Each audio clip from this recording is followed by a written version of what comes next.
agenti feriti e 12 persone fermate. Il bilancio degli scontri di ieri sera a Verona contro l'ultimo DPCM. Sono state oltre 2 ore di pura guerriglia organizzata, dice il sindacato FSP. La battaglia contro il Covid sta spaccando il paese, da una parte il governo, dall'altra i cittadini che protestano. Il sindaco Rucco di Vicenza rilancia la partita dell'autonomia. Impennata di contagi in Veneto nelle ultime 24 ore nella nostra regione, i positivi sono 2.537, da inizio emergenza oltre 52.000 persone colpite dal Covid. Sportivi del mondo del nuoto manifestano insieme ai gestori degli impianti natatori a Mestre, in ginocchio ma testa alta, il grido di rabbia e la preoccupazione dopo la chiusura imposta dall'ultimo decreto. A 2 anni dalla tempesta Vaia la popolazione è ancora scossa, oggi siamo stati in uno dei luoghi simbolo della devastazione. Arrestato il molestatore seriale di studentesse universitarie, da alcuni giorni era diventato l'incubo delle ragazze a Padova. Treviso si aggiudica il prestigioso riconoscimento come città europea dello sport per il 2022, 365 giorni di eventi per tutto e soprattutto per dimenticare il coronavirus. Buonasera, ben ritrovati con l'edizione regionale dei telegiornali di Antenna 3.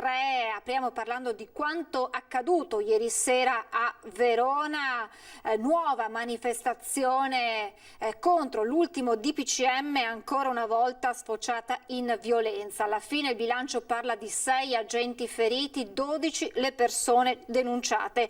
E i sindacati di polizia lanciano l'allarme, rischio altissimo di tensioni sociali, non lasciate soli noi poliziotti.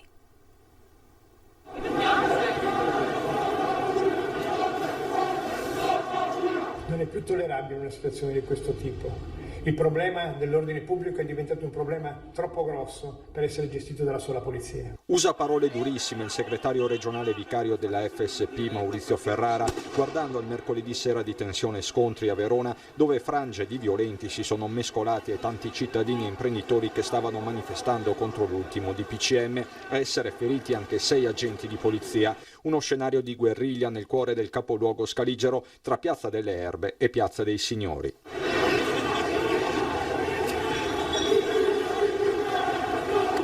Alla fine, dopo una nottata di indagini serrate, 12 persone sono state fermate dalla Digos, come confermato in queste ore dalla Questura. I reati ipotizzati sono manifestazione non autorizzata, utilizzo di materiale infiammabile o esplodente, getto pericoloso di oggetti, resistenza e violenza pubblico ufficiale, ma le indagini proseguono, altri facinorosi potrebbero essere stati coinvolti. Ieri sera a Verona frange di facinorosi hanno attaccato le forze dell'ordine e dopo aver devastato la città hanno provocato feriti tra gli appartenenti alla Polizia di Stato. Credo che la misura ormai sia colma e che bisognerebbe assumere iniziative volte anche a tutela dei poliziotti che ogni giorno in qualche modo rischiano di pro in proprio sulle strade delle nostre città. E la battaglia contro il Covid, come hanno dimostrato anche gli scontri in molte piazze italiane, sta dividendo il paese. Da una parte il governo con l'ultimo DPCM che chiude le attività e limita gli orari dei locali, dall'altra i cittadini, i professionisti, i commercianti che appunto protestano. E mentre succede tutto questo, il sindaco di Vicenza rilancia una partita dimenticata dal governo, quella dell'autonomia. Un DPCM nato storto, anti-Covid ma anche anti-economico, nato da uno Stato centralista che taglia le gambe a tutti. Palestre, bar, ristoranti finiscono in clausura. Non hanno fatto le opportune valutazioni, cioè non si sono calati nella realtà di quello che accade sul territorio. Evidentemente nel palazzo sono troppo chiusi e quindi non escono a capire quali sono i problemi della gente. Facendo i sindaci e facendo gli amministratori si capisce qual è il problema e si interviene meglio. Avrei lasciato quindi alle regioni e ai comuni l'autonomia di decidere in base alla situazione sanitaria come intervenire per ogni occasione, per ogni situazione, tipologia di intervento da fare. Il sindaco di Vicenza, Francesco Rucco, avrebbe lasciato mano libera ai comuni e alle regioni sugli interventi da fare, anzi, più che mano libera lui usa un'altra espressione. Risentiamola. L'autonomia di decidere. L'autonomia di decidere. L'autonomia, sì, questa riforma che il governo ha accantonato, in tempi di epidemia sarebbe stata preziosissima perché avrebbe permesso di calare sul territorio provvedimenti più sartoriali, tagliati su misura per le aziende del nord-est. Il Trentino ne è la prova. I locali della provincia autonoma non chiudono alle 18, i bar abbassano le saracinesche alle 8 di sera e i ristoranti chiudono alle 10, così da non perdere il giro delle cene che invece in Veneto, come nel resto d'Italia, sono state stoppate dal governo. Il tema dell'autonomia è un tema su cui i veneti si sono già espressi con una larghissima maggioranza ed è un tema da riprendere assolutamente. A Roma fanno finta di non sentirci, bisogna insistere, su questo c'è l'appoggio anche nostro come amministratori a Luca Zaia perché porti avanti come governatore del Veneto questa battaglia politica e non solo. E a proposito di Covid, guardiamo i dati del pomeriggio di Azienda Zero. I positivi nella nostra regione rispetto al report della mattinata sono 1065 che raffrontati nelle 24 ore arrivano a 2537 positivi in più in Veneto. Superata la soglia dei 52.000 positivi da inizio emergenza. Complessivamente da febbraio, quando è iniziata l'emergenza Covid nella nostra regione, sono 52.309 per l'esattezza le persone che sono state contagiate dal coronavirus. Tra le province segnalare Padova con 619 casi positivi nelle ultime 24 ore, a seguire Treviso con 618, qui da segnalare nella Marca Trevigiana 15 ospiti positivi in una RSA su 22, in una RSA a Povegliano 15 ospiti positivi su 22 e 4 operatori su 21. Si registrano nelle ultime 24 ore anche purtroppo 8 decessi e sale anche il numero dei ricoverati. Nelle ultime ore rispetto al report della mattinata ci sono 17 persone in più ricoverate in area non critica degli ospedali veneti e 11 nelle terapie intensive, sempre rispetto al bollettino della mattina.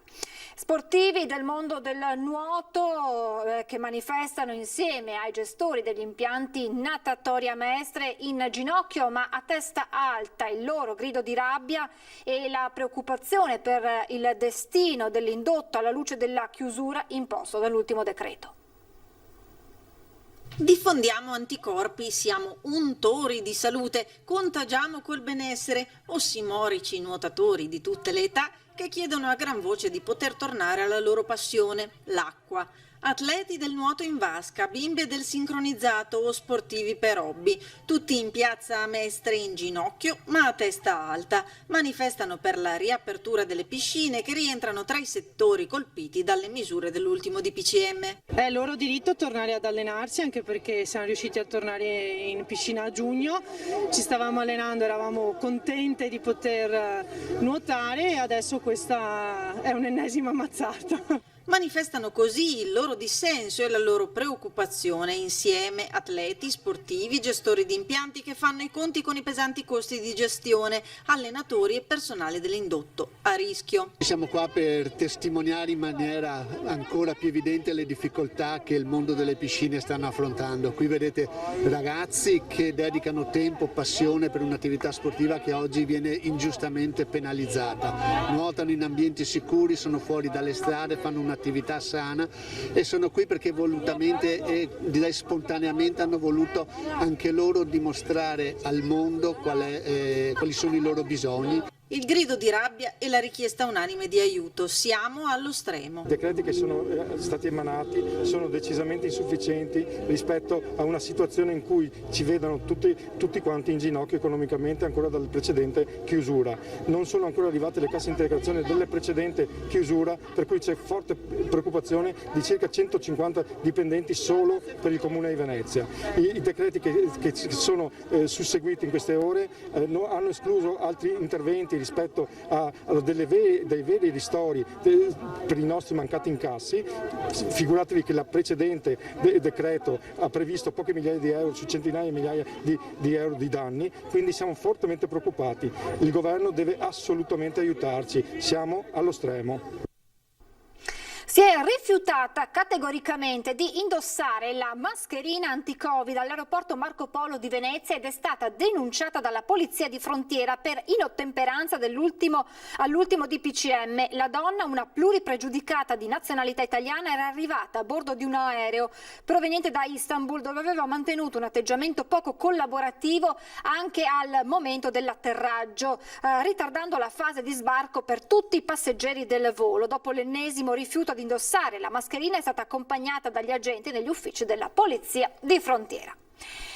Ciao Maria, io esco e questa volta per davvero negativa. Con queste parole sul suo profilo Instagram la campionessa di nuoto Federica Pellegrini ha annunciato l'esito del tampone effettuato lunedì dopo 10 giorni di isolamento. Lo scorso 15 ottobre, sempre sui social, la Pellegrini con le lacrime agli occhi in un video aveva annunciato la sua positività. Poi giorno dopo giorno ha raccontato la sua quarantena fino appunto alla notizia di oggi, la sua negativizzazione.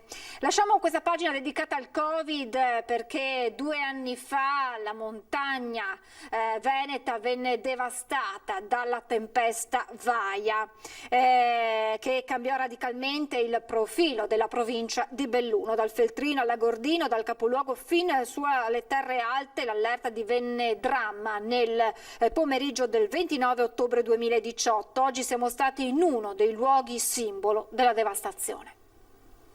Ero parte in Feltre e il Vaia no.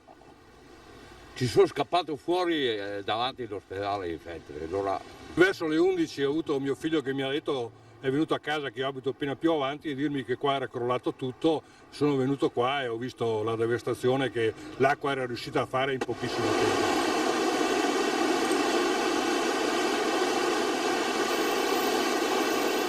È stato un evento sicuramente eccezionale, ci siamo spaventati tantissimo perché nessuno si aspettava una cosa del genere. 2 anni dopo Vaia, a Ponte Massi, i lavori di bonifica e di consolidamento degli argini del Cordevole, del ponte che unisce i comuni di Sedico e di Sospirolo, hanno ripristinato lo stato dei luoghi resi più sicuri, il segno del dramma però ancora visibile. Guardate, questi sono i segni dell'edificio che ospitava gli uffici dell'ex impresa di costruzioni Roni. Questo edificio, la sera del 29 ottobre, venne completamente risucchiato dalla furia dell'acqua del torrente Cordevole, che scavalcò con un'onda di oltre 2 metri, scavalcò il ponte e si abbatté proprio su questo versante della sponda del torrente. Abbiamo visto in diretta l'edificio volare giù all'interno del Cordevole. L'acqua ha scavato sotto e poi l'edificio in un attimo è volato giù tutto intero, scivolato. Questa è la testimonianza di Nicolò di 2 anni fa. Oggi è la mamma a raccontarci il post Vaia. Diciamo che adesso, a distanza di 2 anni, io sento ancora... siamo stati tanto provati, ecco. Basta una folata di vento, una pioggia più insistente a far rievocare il dramma di quella notte. La furia della tempesta provocò ingenti danni lungo tutta l'asta del Cordevole. A Candate l'area picnic del Parco Nazionale Dolomiti Bellunesi è stata ripristinata. Oltre alle staccionate però sono ancora visibili tronchi e ramagli abbattuti o portati a valle dalla furia dell'acqua.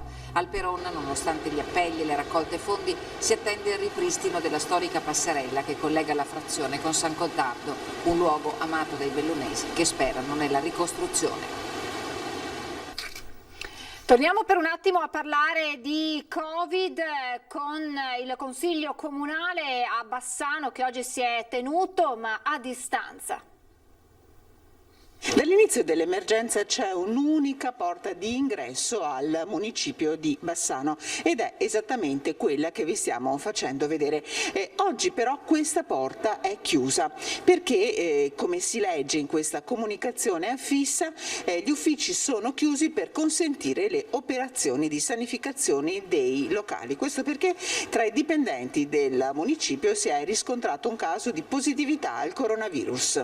Le porte del municipio di Bassano si riapriranno regolarmente venerdì. Il dipendente risultato positivo era già in isolamento da alcuni giorni e non aveva alcuna mansione di contatto diretto con il pubblico, quindi nessun rischio. A lavori di sanificazione ultimati tutto tornerà come prima o meglio alla normalità stabilita dall'ultimo provvedimento emergenziale del Presidente del Consiglio Conte. Online la seduta del Consiglio Comunale, già chiusa al pubblico come previsto dal decreto del 24 ottobre.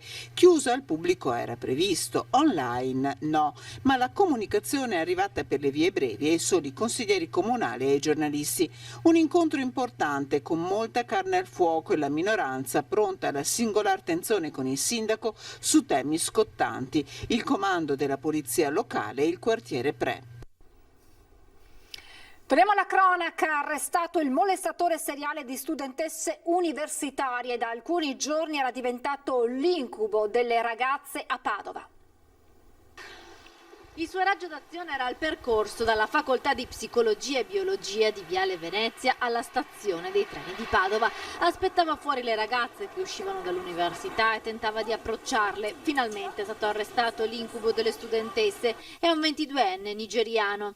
L'ultima aggressione mercoledì pomeriggio, quando lo straniero ha avvicinato due ventenni e l'ha afferrate con forza alle spalle, palpeggiando con violenza il seno di una delle due. Le ragazze avevano appena terminato la lezione e stavano andando in stazione. Hanno reagito e hanno messo in fuga il nigeriano. Mentre una delle due chiamava il 112, l'altra lo inseguiva e riusciva a scattargli una foto aiutata dai passanti. I carabinieri diretti verso la stanga sono così riusciti ad individuare il molestatore. Nel frattempo alla centrale operativa era arrivata un'altra telefonata, sempre di due studentesse universitarie che prima delle due ventenni erano state vittime a loro volta di un'aggressione. Anche in quel caso un uomo di colore le aveva importunate e palpeggiate al seno. Le due hanno riconosciuto l'arrestato. Il pubblico ministero ha così disposto l'arresto. Negli ultimi 10 giorni erano arrivate numerose segnalazioni ai carabinieri di episodi simili, sempre ai danni di giovanissime studentesse, individuate fuori dall'università e poi seguite e molestate alla stazione dei treni. Restiamo a Padova con un maxi sequestro di droga tra Padova appunto e Rovigo. La squadra mobile arresta un trafficante albanese e scopre nella sua abitazione un deposito con 30 kg di eroina. È finito nella rete dei poliziotti durante un banale controllo stradale. Un narcotrafficante albanese è stato arrestato dalla squadra mobile di Padova. Lo straniero 23enne era stato notato a girarsi a bordo di un'utilitaria bianca tra via Turazza, Portello e Forcellini, zone dove spesso avvengono scambi di droga tra spacciatori magrebini. Gli agenti, insospettiti dal continuo andirivieni, hanno bloccato il conducente. Controllando il vano portaoggetti sotto il sedile del passeggero, hanno trovato un paio di calzini con all'interno degli involucri contenenti 7,5 etti di eroina caramellata. Si tratta di un tipo di sostanza che richiede una particolare lavorazione e un confezionamento sottovuoto. I poliziotti hanno così deciso di perquisire l'abitazione dello straniero, che sulla carta risiede a Prato, ma di fatto aveva le chiavi di un appartamento a Bosaro, nel Rodigino. Qui gli agenti padovani hanno trovato più di 30 kg di eroina e diversi etti di cocaina. La casa era stata allestita come un laboratorio: frullatore, cric idraulici, presse, bilancio per pesature, macchina per sottovuoto, maschera antigas, setaccio e materiale per il confezionamento. Se messa nel mercato, tutta quella droga avrebbe fruttato almeno qualche milione di euro. L'eroina caramellata, infatti, purtroppo è conosciuta moltissimo tra i giovanissimi perché viene inalata con il fumo e ha un gusto più gradevole. Questo non significa che sia meno pericolosa, anzi crea da subito una forte dipendenza. Ci fermiamo per qualche istante di pubblicità, tra poco. Rieccoci in diretta per raccontarvi la storia di Luciana Tommasin di Ospedaletto Euganeo. La donna rischia di essere colpita da ictus e da oltre un mese attende di essere sottoposta ad un intervento salvavita che però l'emergenza Covid continua a far rimandare. So per certo, perché mi è stato anche detto, che rischio l'ictus. Un ictus non è che viene oggi, domani, fra 3 giorni, potrebbe venirmi anche in questo momento. 4 settimane fa a Luciana Tommasin di Ospedaletto Euganeo, cardiopatica dal 2013, diagnosticano un'occlusione dell'arteria succlavia al 90%. Lo scopre perché il suo cardiologo di fiducia la sottopone ad un esame particolare. Da quel momento Luciana aspetta di subire un intervento che le potrebbe salvare la vita. Dopo un mese di attesa ha chiamato l'ospedale per avere informazioni. Mi rispondono che avevano aspettato il materiale, dovevano ordinare il materiale, era arrivato questo materiale, ma che adesso ordini dall'alto non possono più farmi questo piccolo intervento al giorno d'oggi, ma sempre un po' delicato. L'emergenza Covid di fatto sta bloccando molti interventi all'ospedale di Schiavonia, che nelle prossime ore dovrebbe ritornare ad essere Covid Center. Luciana è preoccupata, l'ansia di questa situazione, l'emergenza coronavirus. Lei vorrebbe soltanto fare l'intervento anche in un altro ospedale, senza dover affrontare i tempi d'attesa imposti dalla burocrazia. Auspico che qualcuno perlomeno mi eviti l'iter burocratico con il Gallucci e che si attivi per trovarmi, non dico immediatamente, ma nel più breve tempo possibile, questa soluzione. La preoccupazione di Luciana è quella di molti cittadini della Bassa Padovana che si appoggiano per le prestazioni mediche a Schiavonia e che ora, come nei mesi del lockdown, vedono il loro ospedale tornare ad essere centro Covid, con conseguente spostamento di pazienti nelle strutture USL della provincia di Padova. È una vergogna chiudere, secondo me, nuovamente l'ospedale di Schiavonia, questo è un mio pensiero, con un tendone che hanno messo dietro apposta per il Covid e continua a rimanere vuoto. E c'è un aggiornamento importante proprio su questa vicenda, perché la segreteria del governatore Zaia, a cui la signora Luciana Tommasina aveva scritto nei giorni scorsi, ha inviato una mail di risposta chiedendo subito tutti i dati relativi alla storia clinica della donna per vedere se si può trovare al più presto una soluzione. Nella lettera si avvisa inoltre che il direttore generale dell'USL 6 Eugania, Domenico Scibetta, è stato avvisato dell'urgenza. Voltiamo pagina, parliamo di Treviso, eletta città europea dello sport per il 2022. Ritengo che nel 2022 Treviso sarà sicuramente super attrezzata per essere una delle migliori città europee dello sport in Europa. L'aveva dato per assegnato venerdì scorso e oggi è arrivata la conferma ufficiale. Treviso sarà nel 2022 la città europea dello sport. Evidentemente in questo nuovo millennio le due ultime cifre gemelle portano bene per Treviso.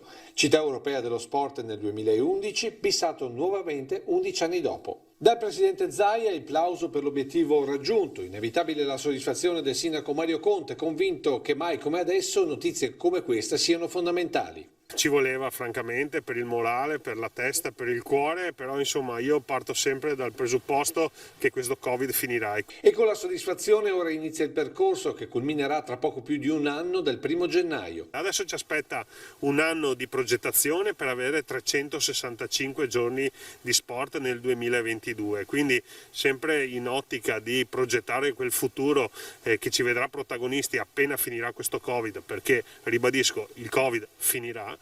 Noi ci faremo trovare pronti anche con questo grande progetto sportivo che ci darà lustro a livello nazionale e internazionale. E siccome ci si augura che le belle notizie non arrivino mai da sole, la prossima legata al riconoscimento europeo potrebbe essere in rosa. Per la nostra azienda, posso anche essere un po' di parte, potrebbe essere un motivo di più per esempio per far riportare un Giro d'Italia nel 2022. Abbiamo parlato di Vaia 2 anni fa. Il Veneto venne devastato dalla potenza dell'acqua e del vento. Ebbene, venerdì sera alle 21:15 ripercorreremo i giorni drammatici della tempesta e le sue pesantissime conseguenze nelle settimane e nei mesi successivi con il documentario Il Veneto in ginocchio, realizzato dalla nostra emittente. Immagini, voci, storie raccolte in ore e ore di edizioni straordinarie con le quali abbiamo raccontato uno degli eventi più terribili vissuto dal nostro territorio. Appuntamento dunque da non perdere venerdì sera alle 21:15 su Antenna 3 con il documentario Il Veneto in ginocchio. È tutto per questa edizione, vi lascio alle previsioni del tempo, grazie per essere stati con noi e buona serata.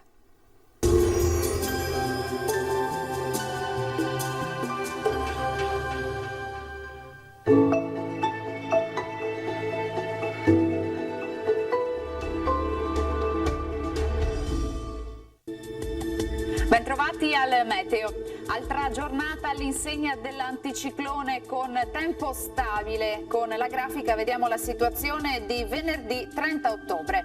Nel dettaglio sul Veneto avremo generali condizioni di bel tempo. Al mattino qualche nebbia, localmente anche fitta e persistente, specie sui settori più meridionali della nostra regione. Dal pomeriggio foschie in diradamento con più sole. Temperature minime tra 8 e 10 gradi, massime invece tra i 16 e i 18 gradi all'incirca.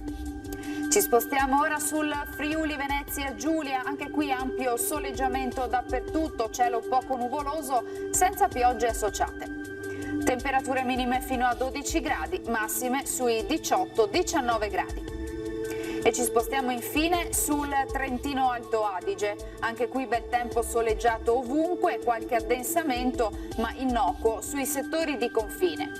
Temperature minime sugli 8-10 gradi, massime invece fino ai 18 all'incirca. Dal meteo per ora è tutto, io vi auguro un buon proseguimento in compagnia di Antenna 3.